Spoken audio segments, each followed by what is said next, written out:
Today I'm going to be giving you a full tour of the Aussie squad and also going very in depth in the tactics that I use, and we are only a couple games away from making it to Div 1 with this squad and tactics. Now I'm so excited to show you the full starting 11, the bench, the reserves, even the players that are just sitting in the club, but there is no better place to start than the best player on our team. Team of the year, Sam Kerr. Now, I still can't believe that we have a card that is this good. She completely changed this team. I started struggling in like the Div 3 area. We got Sam Kerr in and suddenly the team just completely changed. She is that good. Now, my other striker, I absolutely love this card because this was an evolution that I worked on for a while. 87 rated, Jamie McLaren, 90 pace, 92 shooting. If you get him running in a straight line, no one will run him down. I know it says 90 pace. He is so quick. He's also got the 5-star weak foot. Like, look at these stats. 99 agility, 95 balance. It's basically a fake 82 dribbling.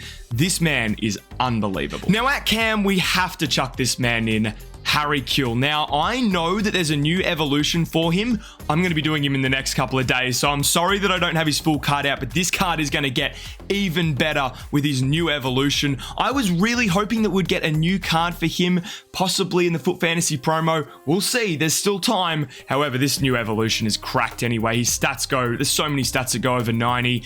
He is still unbelievable in this game. For our left center mid, we're going to chuck in Jean Rowe. Now, this card is just solid. Massive shout out to Mark 11 who got us this card and got him an upgrade. He's just so solid. There's not really much else I can say. Then in our other center mid spot, I've actually done this evolution like 3 times, but we've ended up with Growth Spurt Jackson Irvine, 87 rated. Now, I know there was a card that could have been better. However, his pace was 4 less, and there was a little bit of coins I had to put in it too. I ended up thinking that this card actually suits our team better with a little bit more pace in the role that he plays. He is unbelievable. I do think the dead ball is a bit of a waste, but it is what it is. Now, at the right center mid spot, we have so much depth. There was so many players that we could choose here. However, Riley McGree, he is the man that I've chucked in. He is unbelievable. He's been so good from us from the start. The 90 pace, so many almost 80 or above 80 stats. He is so good. He plays way above his stats. That's the big difference. Now, at right back, we've been trying to get more players into the team here because I feel like this might be a bit of a weak spot just because of her pace. But Ellie Carpenter, I can't really fault her. It's just the 86 pace. That's all that it is. She is so good. She's so solid. I wish we can get her to 90 pace. Hopefully there's an evolution out there that just gets her to 90, and that position will be locked and loaded for the rest of the year. Now, at left back, we were very, very lucky to get this evolution. She is 92 rated. Again, 88 pace is just maybe not enough, especially with 83 defense and only 80 physical. However, on attack, with that 91 dribbling, 95 passing, and that incisive part, like, this card is genuinely crazy on attack, and she can get back and defend too. Now, our center back spots, we have been chopping and changing these so much this year. However, there was one man that has kind of been here from the start, and that's Kai Rouse. This card is absolutely unbelievable. We got him to 81 pace, 82 defense, and 88 physical. He is just really, really solid. Now, at our other center back spot, we've actually got someone that is fairly new into the team, and I feel like I pronounced his name wrong, but Sakati. This bloke is unbelievable. Again, we just need that little bit more pace, but with 86 defense and 90 physical, also that jockey play style makes him feel a lot quicker, so he doesn't really feel like 79 pace unless there's a through ball. Sometimes he just cannot keep up. But this man, I'm not kidding, has the body type of Van Dijk. Like, I know this sounds a little bit wild, but he just has that body type, and people cannot get around him, especially with the jockey play style. He wins so much of the ball. When someone's running at him, he'll just get it every single time. Now, I feel like the big difference with this card is his play styles. Like, he's got literally every single one of them except for Anticipate. If we can get that, this card would literally be the Aussie VVD. Now, in goals, when I said that we don't really have any holes, this is our big issue, all right? EA, I don't know if you can do goalkeeper evolutions, but we need one because Matty Ryan just isn't up to standard anymore. He concedes basically everything that's thrown at him. He is very good at reflex saves, like when a player's really, really close. However, he concedes so many long shots. And on the angles, tight angles, this man just loves to let the ball in sometimes. All right, fellas, now I just need to show you our bench because every single player on this bench plays a role. Now, I want to shout out a few players individually, and I want to start here with Iredale because this man has played a lot of centre back for us, and you're probably seeing left wing back, and you're like, why was he playing centre back? He's got centre back as one of his positions, and with 86 pace, he is low on the defense, but just like have a look at these actual, like look at the stats here. Look at the stats here. This card is very, very good. Now, if we have a look more at the bench here, these players play such a big role. Every single one of them will basically come on every single game to get those fresh legs on. I love this Mobile. Like that card is so underrated. It was such a good evolution that I did like 3 months ago. It's crazy to see Timmy Cahill sitting on the reserves, but it is what it is. We've just got so many good players this year. I really want to shout out this card right here because you might look at him 81 rated and think this card's not great. I used him for so long when we couldn't get Team of the Year Sam Kerr, and you look at his stats. Look, there are some hidden beauty stats in here. This bloke already plays way above him, but this is the big difference. 5-star, 5-star. It's the first ever 5-star, 5-star Aussie player that we could get in this year. This card could be absolutely unbelievable if we can just get one or two maybe evolutions on him. Now, I've also got here Harry Suter. He's just too slow at this stage, but he was so cracked on corners. This man scored so many goals. I don't even know what it was, but there you go. 556 games played. He's scored 90 goals. This guy, he was absolutely ridiculous. Now, of course, I've got to sit at the end of the bench here, my Mateus. And I leave him here because I want you all to know that I still have not used this card, all right? This is an Oz-only account. I'll only use Australian players. Have a look at that. 0 matches, 0 goals, 0 assists. And of course, fellas, we just have to have the best Aussie manager that we have ever seen, Ange. All right, this man is basically the passion of the squad. You don't think managers do anything? Ask the Aussie squad. This man brings the passion. All right, fellas, it is now time to get into the tactics. Now, I hope you're excited for this, and I hope you can use these, especially with your past and presents. And I'll run through some things that you might be able to change depending on who is in your team. Now, most years, fellas, I will have 4 formations that I will use all the time. I'll start with one, and then if it's not working, I'll switch and switch and switch.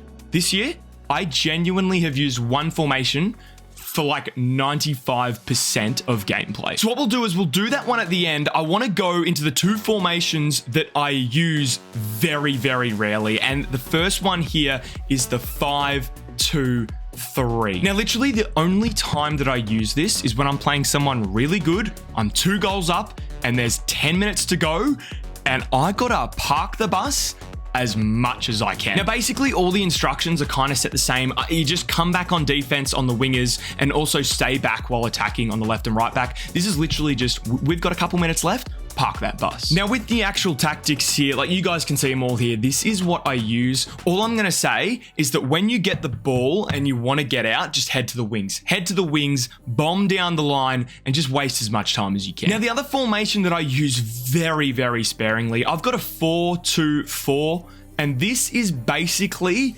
when I am cooked. Like, the only time I will use this is that I cannot physically get the ball and I need to press as hard as I can. Now, I'll be honest, if I don't score a goal within 2 minutes in this formation, I'll concede. So it is very, very dicey. And again, look, instructions are just basically all just bomb, bomb, bomb, make it happen, stay up front. You know, we're just going to attack as much as we can. And just with these tactics, I'm just using those: constant pressure, fast build up, direct passing. You can see all the things there. Literally, if I don't score, I am cooked in defense, but sometimes you just need to at least touch the ball. All right, fellas, now I know those formations are a little bit ratty and a little bit boring. I hardly use them. We're now getting into the meat of things, the 4-3-2-1. Now, this formation has basically been the formation I've used the entire year. I have absolutely loved it. Now, a lot of people use this formation. However, I do things a little bit differently, so you're going to want to stick around and see what I do. Now, I'm kind of just going to run through how this actually sets up while the game is playing, because it doesn't really play as it looks here on the screen. On attack, it will look like this. Sam Kerr, center striker, J-Mac running down the right-hand side, Kuehl running down the left-hand side, and the center mids, Irvine will stay middle and defensive, and these guys may push into the box, and then the rest of it will stay as is. However, the big change is on defense. Now, Sam Kerr will stay as a center striker. However, J-Mac will also push up and play a center striker too. McGree will push to the right-hand side, basically playing a right mid, and Kuehl will drop to be a left mid. And then John Rowe and Irvine will play as those two central center mids. Now, the way to make this work is we need to go into instructions, all right, and muck around a little bit here. Sam Kerr, stay central, get in behind, stay forward.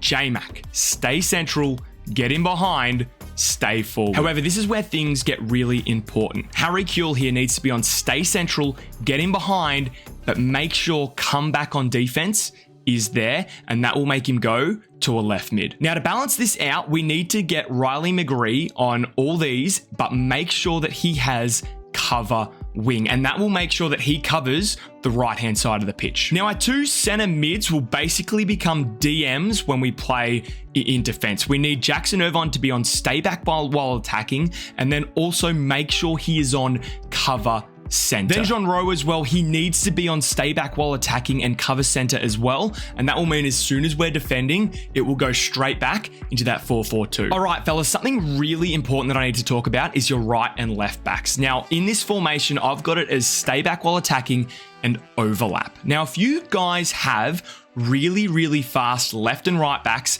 and also very, very good center backs, I would encourage to put your left back, instead of going to stay back while attacking, keep him at balanced. However, with my left and right backs not being as quick and my center backs not being that OP, I keep them on stay back while attacking, and if I want to make them runs, I've got to manually do it by just pressing L1, like looking at them and pressing L1 and make them run up the line. And then our center backs, I just leave them on normal. Matty Ryan, I leave on normal as well, and that is how we set up. Finally, these are the actual tactics that I used: balanced, width 32, depth 72, build-up play balanced, chance creation, direct passing, width 32, players in box I've got set as 6, corners and free kicks I set on 1, because I kind of want my big guy to be in the box, the guy I want to win the header.